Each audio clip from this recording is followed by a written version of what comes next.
Hi, so I want to do a quick recap of my character from the solo self-found hardcore flashback league. I was rank 17 when I died. I was a level 97.75 Saboteur. I was playing Glacial Cascade mines. I went into the league wanting to play GC mines since I play miners a lot, and GC is arguably one of the best skills right now. I think it's probably like right under Sunder, especially for solo self-found. With Bright Peak, it's pretty quick. You do a lot of damage. You like laying a mine detonating it is basically like casting one skill with how fast you do it, so it's pretty goddamn fast. I died to a Roga Exile being detonated on me in a extra life moon temple. So what happened was I cleared breach, and then all the beyond portals are still under me, and the shield charge Ranger Exile shield charged into me. I killed her on top of the portals, spawned two blue beyond mobs, and they detonated her corpse. I had about 5100 life, 500 DS, and 2k mana on reserve, so the hit and a lore weave was 79% max res. So the detonate did probably around 8 to 9,000 damage. How you can fix that actually is running bubonics. So from now on, if you play a build that shatters everything in the flashback, highly suggest you run bubonics even if it's one socket. Reason being, you shatter all the corpses, right? So if something does spawn that detonates, it will only detonate unique corpses, which are going to be like exiles or invasion bosses, and those have really high life. They're going to deal a lot of damage, especially in extra life maps. So, moral of the story, wear bubonics. It's really good. So I guess I want to go over the character a bit and talk about GC mines. So let's find that character. What is it? Standard solo self-found? Where's that? This one? Yeah. So character was really solid all around. I struggled a bit like early in maps because I did not have the regen node, Pyromaniac. This is really strong. I'm very tempted to get this before Uberlab and save Demolition Specialist for Uberlab. Yeah, Demolition is nice, but Born in the Shadows makes progressing through Act 10 really easy on Saboteur. Its blind is just super strong. Just to hug all the mobs, they never hit you. It's great. Basalt Flask is really all the physical mitigation you ever need. If your build is not running Basalt Flask, your build's basically wrong. So unless you're using Brass Dome or something like that, I guess. But Basalt Flask is probably the best flask in the game. Always use it. So I guess if I rerolled, I'd go Born in the Shadows, Bomb Specialist, Pyromaniac, so I have it before maps, and then get Demolition Specialist when I get it in Uberlab. I got Uberlab done at level 91 or 2, I think. It took a while, it was pretty rough. At the time, I got Lavianas around 95 for like 5,000 coins. It was a really lucky buy. Before then, you would see me like constantly be spamming my life in Mana Flask like that to heal up, because when I got a big mana hit, I'd have to like spam my Seething Mana Flask 3 times to refill my mana, and that was really annoying. The Lavianas was really good for that. After I got Lavianas, I'd like never use Vault Clarity either. So my tree, I guess I should go for that. Basic GC miner tree with a twist. Phase Echo.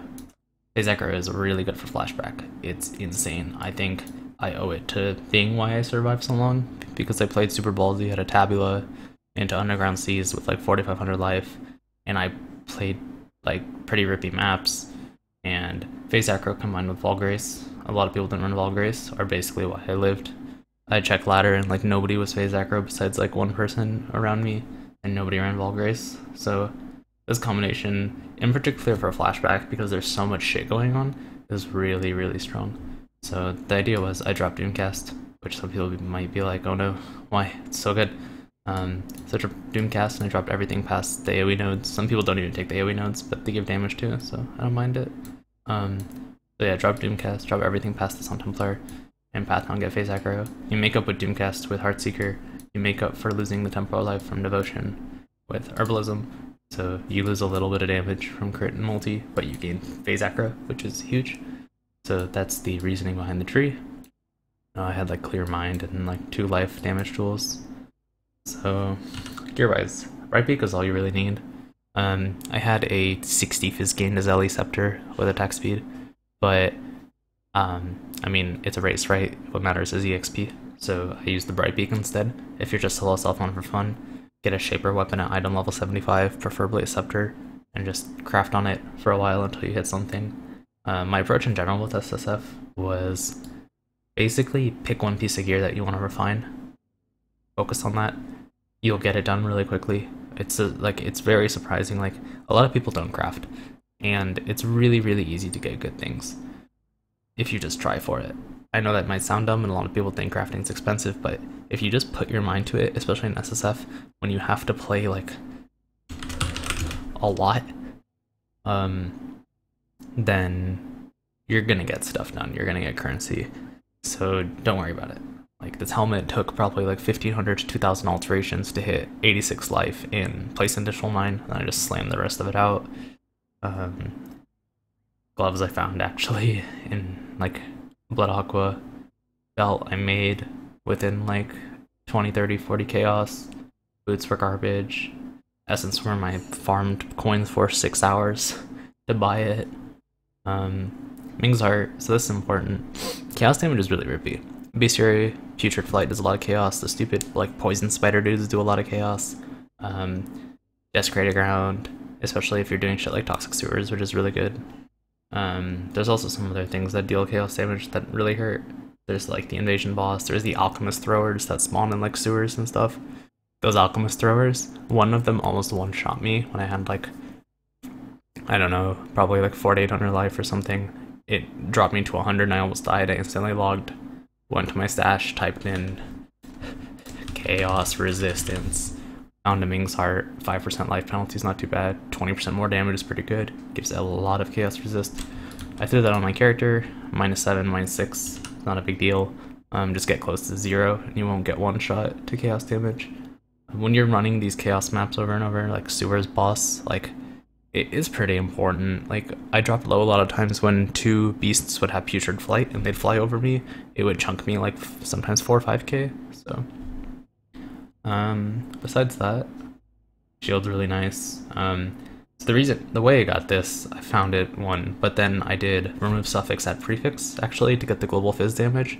So knowing your bestiary recipes actually really helps. If anybody's watching this and they're still playing the bestiary flashback or bestiary league, add prefix, remove suffix, and add suffix, remove prefix are both very powerful recipes. Do note that the eye level of the beast you use does determine the eye level maximum of the stat that you add. And I'm pretty sure that's confirmed, I'm not talking out my ass. Sammy, that's insane, I slammed flat fizz, which is nothing for me, but... so the Lore Weave, I got it on at about 97.5, because I finished it at around 95. You need 60 unique rings for it. About 9 of them were Ramirez Banquets from farming Toxic Sewers, because you get a card that gives Corrupted of Ramirez, and you can use Corrupted Rings in the recipe for the Lore Weave. So, yeah, I got a really good roll on mine. If not, you can divine it up. And it took me at least 3,000, 3,500 fusings to link it. It was really bad. I linked it around 97.5, so like 20% before I died. But this makes you a god. Like, I went from Tabula to this, I felt amazing. I started running like T13, 14s. I was like running them a little bit, but it's kind of sketchy. As soon as I got Lore Wave, I felt a lot safer. So yeah. I think that's about it. That stuff is really fun. Oh, Detonate Mines. Detonate Mines, I got my first one at 92.5, second one at 93.5, third one somewhere in my stash at 97. So you're gonna play without it for a long time. You might not even get it. You'll probably get it by like 95-ish, just by playing a lot and killing a lot of stuff. At least in Flashback. I don't know about like normal SSF. I think in normal SSF you're just fucked, honestly. Because there's so many mobs in Flashbacks, you get a much higher chance of dropping it. None of them were from Gem Cutters boxes, so that's also out of the question. So yeah, that's about it. Flaccid Up, Life Flask, Diamond, Basalt, Quicksilver, Mana, that's typical. You can't really fit Promise in this. You don't want to drop Quicksilver, don't want to drop Basalt, don't want to drop Diamond.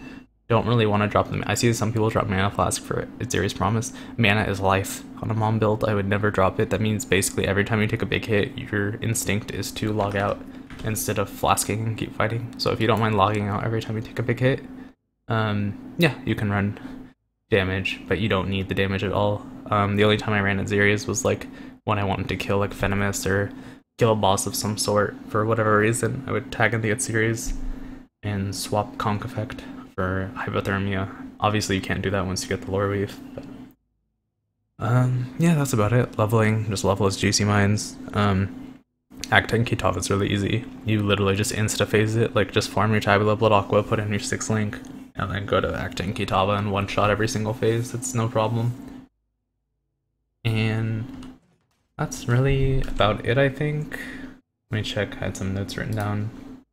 This was my first time playing SSF. Died at rank 17. Didn't think I'd get that high, honestly. Obviously playing a lot was a part of it.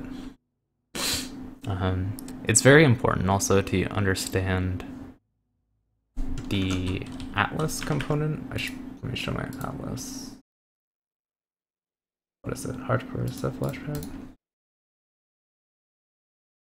So, looking at this, I spawned my Elder on Mineral Pools. So what I did was, I kept my Elder to the top left, and around tier 8 9s I just started spawning Elders to see what I would get. And because I'm GC Mines, like if I get a shitty spawn, I can fix it. Other builds, obviously in SSF especially, would struggle, right? Because you have to kill bosses and your build might not be for that. So a big perk of GC Mines is that it can go fast thanks to Brightbeak and Quicksilver, but it can also deal with the Elder spawns and you can get a favorable Elder spawn on your map. So I have Underground River and Mineral Pools. This is great because every time I run C, it'll go Shaper Elder, Shaper Elder. Every time I run my Shape Moon Temple, it'll go Shaper Elder, Shaper Elder. Could do Geode, don't like the map. Eventually I would Shape Belfry, have T15 Belfry, go Shaper Elder, Shaper Elder. So that's insane, right? Like that's really good. So you want to get something like this. It makes sustaining maps very easy. Sustaining maps. Where is it? Very easy. Very easy. So that's pretty good. Yeah, that's about it. SF was fun. You find a lot of stuff. We'll say like, you know, SF is restrictive, but this is Flashback, so it's a good time to try it out if you ever want to try it. Just like scroll through tabs here. It's like second Lore Weave. Random garbage that I hoarded at the start, and then I realized I had a problem, so I hoarded less. Kind of. So yeah. Thanks for watching if you watched all this through, and I hope it encourages you to go out there and try something new. So, thanks for watching, and see ya!